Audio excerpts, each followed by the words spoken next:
నమస్కారం, నా పేరు బాలా. బీసీఎన్ న్యూస్ కి స్వాగతం. ముందుగా ముఖ్యాంశాలు. ఎగువ నుంచి ప్రకాశం బ్యారేజీకి భారీగా చేరుతున్న వరద నీరు. అధికారులంతా అప్రమత్తంగా ఉండాలని జలవనరుల శాఖ మంత్రి నిమ్మల రామానాయుడు ఆదేశం. పునాదిపాడు గ్రామంలో మొంతా తుఫాన్ కారణంగా దెబ్బతిన్న పంట పొలాలను పరిశీలించిన మంత్రి అచ్చెన్న. కూటమి ప్రభుత్వం రైతుకు అండగా ఉంటుందని భరోసా. బాపట్ల జిల్లాలోని తుఫాన్ ప్రభావిత ప్రాంతాల్లో పర్యటించిన మంత్రులు కొలుసు, గొట్టిపాటి. తుఫాన్ ప్రభావంతో రాష్ట్ర వ్యాప్తంగా పెద్ద ఎత్తున నష్టం జరిగిందని వ్యాఖ్య.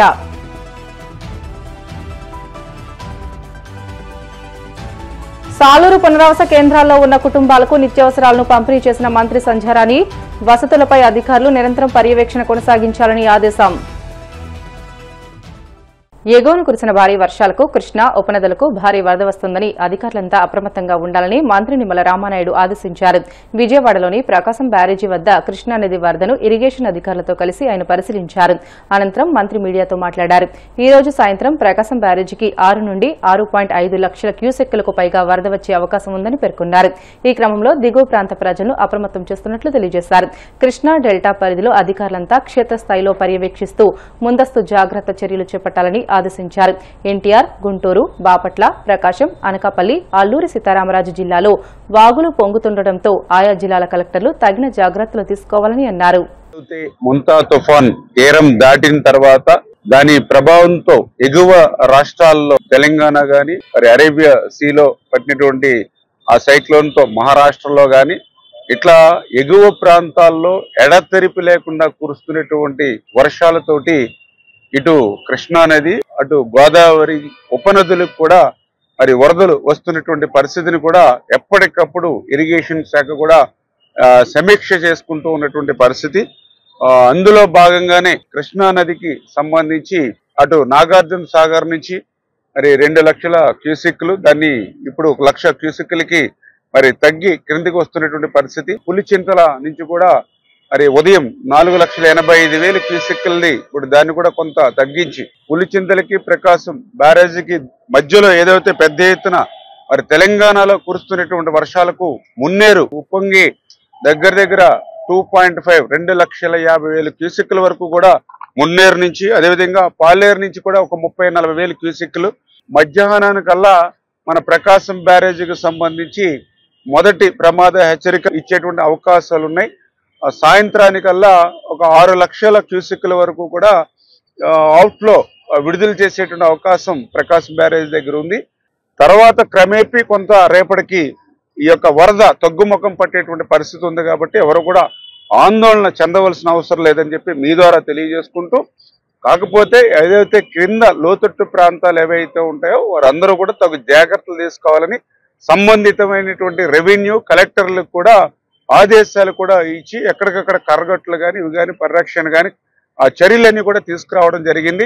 ఆ రేపటి నుంచి మళ్ళీ ఇది తగ్గుముఖం పట్టేటువంటి అవకాశం ఉంది కాబట్టి ఎక్కడ కూడా ఎటువంటి ఆందోళన కానీ ఈవేళ వాస్తవాల కంటే అవాస్తవాలు ప్రచారం చేసేటువంటి ఏదైతే యొక్క వైసీపీ సోషల్ మీడియా ఉంది, పేటీఎం బ్యాచ్లు అదిగో పులి అంటే ఇదిగో పులి అనేటువంటి విధంగా ప్రజల్ని ఆందోళనకు గురి చేస్తున్నటువంటి పరిస్థితి ఉంది. తగినటువంటి ప్రికాషన్స్ మనం తీసుకుంటూ జాగ్రత్తలు తీసుకుంటూ ఉండాలని చెప్పి మీ ద్వారా అందరికి కూడా మరి తెలియజేసుకుంటూ, ఏలేరు రిజర్వాయర్ ఏదైతే ఉందో మరి అది ఉదయం మరి గంటలోనే 30,000 క్యూసెక్ల వరకు చేరుకుని అది మళ్ళీ 22,000 ఇప్పుడు చూస్తే 16,000కి ఏలేరు రిజర్వాయర్ కూడా తగ్గుముఖం పట్టినటువంటి పరిస్థితి. ఇలా ఎప్పటికప్పుడు బ్యారేజ్ చేసుకుంటూ, ఎందుకంటే లాస్ట్ ఇయర్ ఇదే ఏలేరు రిజర్వాయర్ దగ్గర 40,000 క్యూసెక్లు ఒక్కసారిగా రావడంతో మరి అటు పిఠాపురం నియోజకవర్గం వరకు కూడా చాలా నష్టం చేకూర్చింది. దాన్ని దృష్టిలో పెట్టుకునే ఎప్పటికప్పుడు అక్కడ కుషన్ కొంత పెట్టుకోవడం, తద్వారా రెవెన్యూ కలెక్టర్స్ తోటి కూడా మానిటరింగ్ చేసుకోవడం వల్ల ఆ ఏలేరు రిజర్వాయర్ వల్ల 30,000 క్యూసెక్లకి చేరుకున్నప్పటికీ కూడా అంత పెద్ద మొత్తంలో నష్టం జరగకుండా చూసుకోవడం జరిగిందని చెప్పి కూడా తెలియజేసుకుంటూ, గుండ్లగమ్మ ఏదైతే ఉందో చరిత్రలో ఈ మధ్యకాలంలో ఎప్పుడు కూడా గుండ్లగమ్మ నీరు నిండటమే కష్టం, అటువంటిది 1,50,000 క్యూసెక్లు సైతం గుండ్లగమ్మని టచ్ చేసినటువంటి పరిస్థితి. దాన్ని కూడా ఎప్పటికప్పుడు వాచ్ చేసుకుని నిన్న ప్రకాశం బాపట్ల కలెక్టర్స్ ని అలర్ట్ చేశాం కాబట్టి ఎక్కడ కూడా ఇబ్బంది లేకుండా ఈరోజు ఆ గుండ్లగమ్మది కూడా ఆ 1,53,000 నుంచి 1,00,000కు ఇప్పుడు 80,000 క్యూసెక్లు కూడా తగ్గుముఖం పడుతుంది కాబట్టి ప్రజలందరూ కూడా ఆందోళన చెందవలసినటువంటి అవసరం కూడా లేదని చెప్పి మరి మీ ద్వారా కూడా తెలియజేసుకుంటూ ఈరోజు ఎక్కడికక్కడ అంటే ఇటు వాగులు కానీ, చెరువులు ట్యాంక్స్ కానీ, రిజర్వాయర్స్ కానీ, ప్రాజెక్ట్స్ కానీ ఎప్పటికప్పుడు కేర్ఫుల్ గా ఇరిగేషన్ డిపార్ట్మెంట్ అడ్వైజర్ ఈఎన్సీ దగ్గర నుండి క్రింది స్థాయి ఏఈ లస్కర్ వరకు కూడా ఫీల్డ్ లో ఉంటూ ఎప్పటికప్పుడు అబ్జర్వ్ చేస్తూ ఉన్నాం. తాజా పరిస్థితిని ఎప్పటికప్పుడు ముఖ్యమంత్రి చంద్రబాబు నాయుడు గారు కూడా రియల్ టైం గవర్నెన్స్ లో కూడా మాకు ఎక్కడికక్కడ ఏ ప్రాంతంలో ఫోర్కాస్ట్ ఎలా ఉంది, ఎక్కడ ఎంత వర్షం ప్రజెంట్ పడుతుంది, సాయంత్రానికి పెరుగుతుందా తగ్గుతుందా అని ఎప్పటికప్పుడు మాకు డేటా కూడా అవైలబుల్ గా ఉండడం ద్వారా దాని ద్వారానే ఈ ఫ్లడ్ మేనేజ్మెంట్ చేస్తున్నటువంటి పరిస్థితి. దానివల్లే చాలా వరకు ఈ నష్టాన్ని తగ్గించేటువంటి పరిస్థితి తీసుకెళ్తున్నామని చెప్పి మీ ద్వారా అందరికి కూడా తెలియజేస్తున్నాం. రైతు పక్షపాతి సీఎం చంద్రబాబు అని, రైతుకు అండగా కూటమి ప్రభుత్వం పనిచేస్తుందని మంత్రి అచ్చెన్నాయుడు అన్నారు. కృష్ణా జిల్లా కంకిపాడు మండలంలోని పునాదిపాడు గ్రామంలో మొంతా తుఫాను కారణంగా దెబ్బతిన్న పంట పొలాలను ఆయన పరిశీలించారు. అనంతరం ఆయన మీడియాతో మాట్లాడుతూ తుఫాను ఆపడం ఎవరితరం కాదని, సీఎం చంద్రబాబు ముందు చూపు కారణంగా రాష్ట్రంలో మొంతా తుఫాను తీవ్రంగా ఉన్నప్పటికీ ఎటువంటి ప్రాణ ఆస్తి నష్టం జరగలేదని అన్నారు.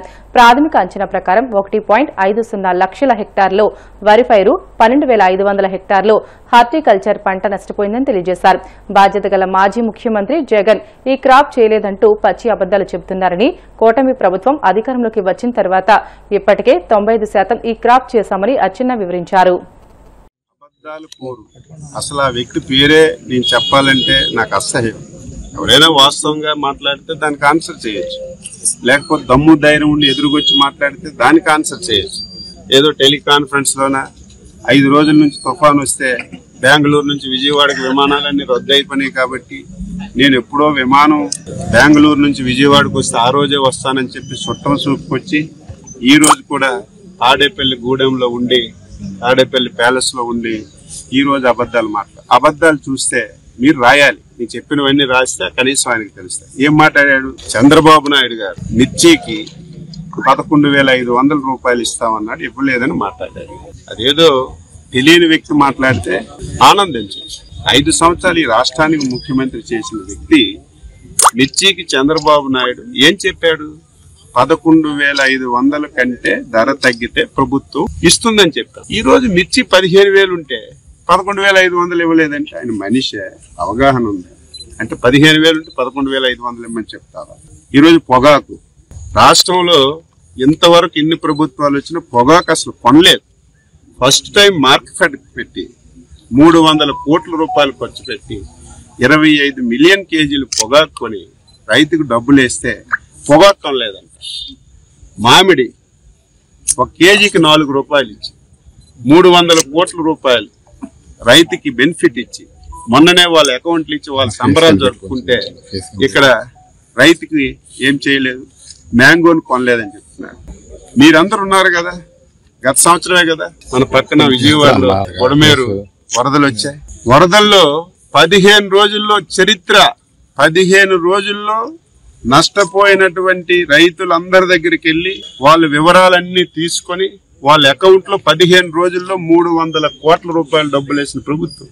నీకు తెలియకపోతే పాఠాలు నేర్చుకో, నీకు తెలియకపోతే అసెంబ్లీకి రావడానికి ఇష్టం లేకపోతే నేను ఎక్కడికి చర్చించడానికి సిద్ధంగా ఉన్నా. ఏదో ఇంట్లో కూర్చొని ఏదో ప్రెస్ లో రాస్తారని, ఏదో సాక్షిలో వస్తాదని ఇష్టానుసారంగా మాట్లాడితే నేను చెప్పిన దానికి ఆన్సర్ చెప్పిన 3-4 విషయాలు చెప్పాను.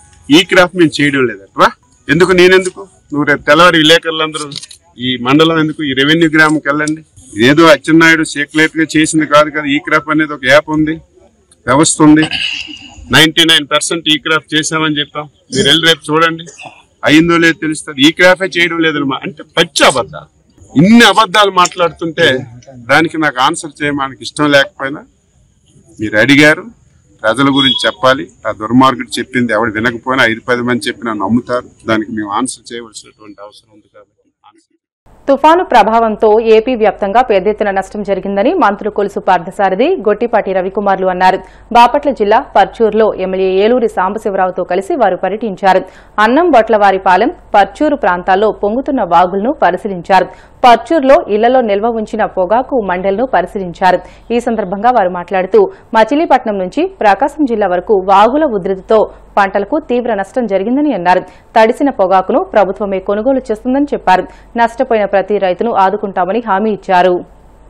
చక్కటి పర్యవేక్షణ మూలంగా అనుభవంతో కూడిన పర్యవేక్షణ కానివ్వండి, లోకేష్ గారు ఆర్టీజీఎస్ సెంటర్ ని వేదికగా చేసుకుని పర్యవేక్షించడం కానీ, పంచాయతీల్లో సమస్యల్ని డిప్యూటీ సీఎం గారు పర్యవేక్షణ, వీటన్నిటి మూలంగా అధికారుల సహకారంతో సమన్వయంతో పనిచేయటం మూలంగా నష్టాన్ని చాలా వరకు తగ్గించగలిగామని చెప్పేసి మనం చేస్తాను. నేను ప్రాణ నష్టం రాష్ట్రంలో 0, ఇది చాలా గొప్ప విషయం అని చెప్పేసి భావిస్తాను. ప్రత్యేకంగా పరుచూరులో ఊహించని విధంగా పై ప్రాంతాల్లో, ఎగువ ప్రాంతాల్లో కురిసిన అధిక వర్షాల మూలంగా 5,500 కెపాసిటీ ఉన్న పరుచూరు డ్రైనేజ్లోకి దాదాపు 10-11,000 వరద నీరు చేరటం అనేది ఒక ఇబ్బందికర పరిస్థితి ఇక్కడ ఏర్పడింది. అంతేకాకుండా దాదాపు నాకు తెలిసి నేను చూసినంత వరకు దాదాపు 10,000 ఎకరాల్లో ఈ ముంపు వచ్చిందని చెప్పేసి భావిస్తా ఉన్నాను. నిన్న చూసినప్పుడు మరి కలెక్టర్ గారు కానివ్వండి, మన మంత్రి గారు రవి గారు, సాంబశివరావు గారు, వీళ్ళందరూ పర్యవేక్షణతో ఎక్కడ కావాలంటే అక్కడ రోడ్లని బ్రేక్ చేసి అప్పటికప్పుడు సమస్యని పరిష్కరించగలిగారు. లేకపోతే ఇది చాలా తీవ్రంగా ఉండి తీవ్రమైన నష్టాన్ని కూడా ప్రజలకి కలిగించేదని చెప్పేసి భావిస్తా ఉన్నాను. ఏదైనా కూడా నష్టపోయిన ఒక్క రైతును కూడా విడవకుండా ప్రతి సెంటు భూమిని కూడా ఎన్యూమినేట్ చేసి వాళ్ళందరికీ కూడా నష్టపరిహారం అందిస్తామని చెప్పేసి కూడా నేను మనవి చేస్తాను. ప్రజలు కూడా ఈ కార్యక్రమంలో ఈ తుఫాను పరిస్థితుల్లో ప్రభుత్వ సూచనలు అనుసరించి సహకరించారు. వాళ్ళకు కూడా నేను ధన్యవాదాలు తెలియజేస్తాను. మరి రైతులు వారికి ఎంత ఇది చేసినా కూడా ఆ నష్టాన్ని పూడ్చలేం, కానీ వారికి చేదోడుతో వాదోడుగా ఉంటుంది ఈ ప్రభుత్వం అని చెప్పేసి మాత్రం మనం చేస్తాం. పొగాకు కూడా గత కొన్ని మాసాల నుంచి చూస్తా ఉన్నాం. ప్రభుత్వం, మన శాసనసభ్యులు కానివ్వండి, మన రవి గారు ప్రత్యేకమైన కృషితో మరి 20 మిలియన్ కేజీల పొగాకుని కొనడానికి ప్రభుత్వం ఆర్థికంగా శాంక్షన్ చేసింది. అయినా కూడా ఇప్పుడు మళ్ళీ ఈ వరదల మూలంగా మరి పొగాకు రైతులు తీవ్రంగా నష్టపోయారు. ముఖ్యమంత్రి గారి దృష్టికి దీన్ని తీసుకువెళ్లి వారి సహకారాన్ని, ప్రభుత్వ సహకారాన్ని తీసుకుని ఈ పొగాకు రైతులు కూడా ఆదుకుంటానికి మేమంతా కూడా కృషి చేస్తామని చెప్పేసి చాలా పెద్ద ఎత్తున నష్టం జరిగింది. ముఖ్యంగా మచిలీపట్నం దగ్గర నుంచి బాపట్ల మన ప్రాంతాలంతా కూడా వాగులు, వంకలన్నీ కూడా పారి రైతులు ఇప్పుడు చూసాం. మనం పొగాకు దాదాపు పంట పండి సంవత్సరం పైన మొత్తం కూడా తడిసిపోయింది. మొత్తం అవి కూడా కొనుగోలు తొందరగా వేగవంతం చేయాలని చెప్పి మేము అందరం కూడా మాట్లాడుకుంటా ఉన్నాము. దాదాపు ముఖ్యమంత్రి గారు కానీ, లోకేష్ గారు కానీ, పవన్ కళ్యాణ్ గారు అందరూ కూడా రియల్ టైంలో కూర్చొని అక్కడ కూర్చొని అందరినీ కూడా గ్రామాల్లో తిరగమని చెప్పేసి ఎక్కడికక్కడ అప్రమత్తం చేయడం వల్ల ప్రాణ నష్టం కానీ, ఆస్తి నష్టం కానీ జరగకుండా జరిగిపోయింది. వ్యవసాయం మాకు సంబంధించి చాలా పెద్ద ఎత్తున నష్టం జరిగింది. వేసిన పొలాలన్నీ కూడా నీట ముందు చేతికి వచ్చిన పంట దెబ్బతింది. రైతులు పొగాకు పెట్టుకుంటే చాలా పెద్ద నష్టం జరిగింది. కొన్ని చోట్ల వాగులు అన్ని కొన్ని సంవత్సరాల కిందట చేసిన వాగులు అన్ని పూడికబడి మొత్తం వాగులన్నీ పొంగి విపరీతంగా వచ్చిన పల్నాడు పై నుంచి, చుట్టుపక్కల దగ్గర నుంచి, పై నుంచి వర్షం అంతా కూడా కింద పర్చూరు, కింద బాపట్ల ఇదంతా వెళ్ళిపోయిన వాటర్ బాగా నష్టం జరిగింది. అన్ని కూడా నివేదిక తయారు చేసి ముఖ్యమంత్రి గారి దృష్టికి తీసుకొని తప్పకుండా ఈ ప్రాంత రైతాంగాన్ని కూడా అన్ని రాష్ట్ర వ్యాప్తంగా చాలా పెద్ద ఎత్తున స్తంభాలు పెట్టుకోవడం, కరెంటు లేకపోవడం ఇవన్నీ జరిగింది. గడిచిన 2 రోజుల నుంచి రాత్రికి మొత్తం రెక్టిఫై అయిపోయింది. అన్ని చోట్ల ఇళ్లకు మొత్తం కరెంట్ ఇచ్చాం. ఇవాళ సాయంత్రం లోపల వ్యవసాయ కనెక్షన్లు కానీ, పక్క వెస్ట్ గోదావరి, అనకాపల్లి పక్క మొత్తం విపరీతమైన గాలులు ఉన్నాయి. అక్కడంతా కూడా ఇవాళ సాయంత్రం లోపల మొత్తం ఇది వ్యవసాయానికి కానీ, ఆక్వాకి కానీ అన్నిటి కూడా ఇచ్చేస్తారు. మొత్తం ఇవాళ సాయంత్రం లోపల మొత్తం కంప్లీట్ గా విద్యుత్ మొత్తం అందరికి ఇవ్వటం జరిగింది. ఎక్కడన్నా స్తంభాలు అవి చాలా పెద్ద ఎత్తున స్తంభాలు ఇరిగిపోయి అవన్నీ కూడా చేస్తున్నాము. చెట్లు ఇరిగిపోయి పడి వాటి పైన పడిన అంటే అన్ని కూడా చేసుకుంటూ వెళ్తున్నాం. ఇవాళ సాయంత్రం లోపల 100% మొత్తం. పార్వతీపురం మన్యం జిల్లా సాలూరు మున్సిపల్ కార్యాలయంలో పునరావాస కేంద్రాల్లో ఉన్న కుటుంబాలకు మంత్రి గుమ్మిడి సంధ్యారాణి నిత్యావసరాలను పంపిణీ చేశారు.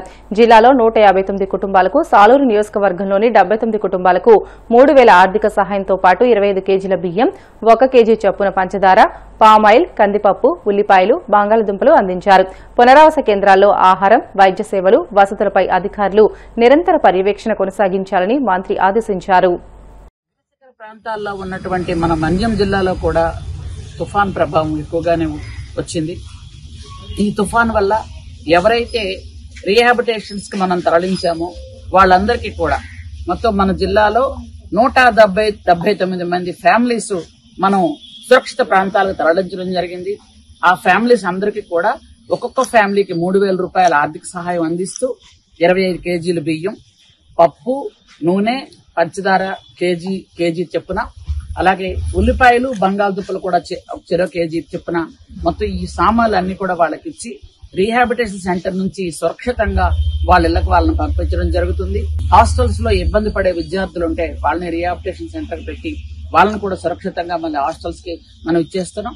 కాకపోతే అదృష్టం ఏంటంటే ఈ సంవత్సరం ఎక్కడైతే ఇంతకు పూర్వం ఎక్కడెక్కడైతే నీళ్లు స్టాగ్న్ అయ్యేవో, ఒక వార్డులు మునిగిపోతుండేవి, గ్రామాలు మునిగిపోయే కాలం ఎలా ఉండేది ఇంతకు పూర్వం. కానీ ఇప్పుడైతే ఏ గ్రామం మునిగిపోలేదు, ఏ వార్డులోకి వాటర్ రాలేదు, ఏ ఇళ్లలోకి వాటర్ రాలేదు. ఎందుకంటే ముందుగానే జేసీబీతో మనం కాలువలు గాని ఇవన్నీ క్లియర్ చేసుకొని, షిల్ట్ క్లియర్ చేసుకొని, జంగులు క్లియర్ చేసుకొని వెళ్ళాం మనం. కాబట్టి మొత్తం జిల్లా మొత్తమే సురక్షితంగా ఉంది. ముఖ్యంగా సాలూరు నియోజకవర్గంలో అయితే ఎక్కడ వాటర్ స్టాగ్న్ అయ్యి ఇబ్బంది పడ్డారు, వెహికల్స్ వెళ్లేదు, మనుషులు వెళ్లేదు అనే బాధ ఎక్కడా లేకుండా అందరూ ప్రశాంతంగా ఉన్నారు. ముఖ్యంగా ఆంధ్రప్రదేశ్ మొత్తం మీద ఎక్కడ కూడా అసలు మనిషి లాస్ ఉండకూడదు అని అనుకున్నాము. కాబట్టి ప్రాణ నష్టం ఎక్కడా జరగలేదు. ఆస్తి నష్టం కొంత జరిగింది, అది మనందరికీ తెలిసిన విషయమే. వరి గాని, మొక్కజొన్న గాని, పత్తి గాని ఇలాగ రైతులు చేతికి అందొచ్చే పంట కొంచెం నష్టపోయారు. దానికి ప్రభుత్వం అన్ని విధాలుగా రైతులను ఆదుకుంటుంది అని నేను తెలియజేసుకుంటూ, ఈ కాలంలో ఈ 4-5 రోజుల కాలంలో పూర్తి స్థాయిలో 24 గంటలు వాళ్ళు భోజనం ఏం చేశారో పాపం తెలియదు, ఎలా ఉన్నారో ఎలా పడుకున్నారో తెలియకుండా పూర్తి స్థాయిలో శ్రమించి అందరికీ హెల్ప్ చేసినటువంటి అధికారులందరికీ నా హృదయపూర్వకమైనటువంటి నమస్కారాలు తెలియజేస్తున్నాను. వాళ్ళకి హృదయపూర్వకంగా థ్యాంక్స్ చెప్తున్నాను. అలాగే వాళ్ళకి సహకరించినటువంటి ఎవరైతే ఉన్నారో లీడర్స్, ప్రజలు అందరూ కూడా వాళ్ళందరికీ నా హృదయపూర్వకమైన ధన్యవాదాలు. ఎప్పుడు ఎక్కడ ఏ విధంగా జరుగుతోంది అని ముందుగా సమాచారం ఇచ్చినటువంటి మీడియా, పత్రికా మూలకమైనటువంటి సోదరులందరికీ కూడా నా హృదయపూర్వక ధన్యవాదాలు తెలియజేస్తున్నాను. బ్రిటన్ షార్ట్ బ్రేక్ తీసుకుందాం. Stay with us.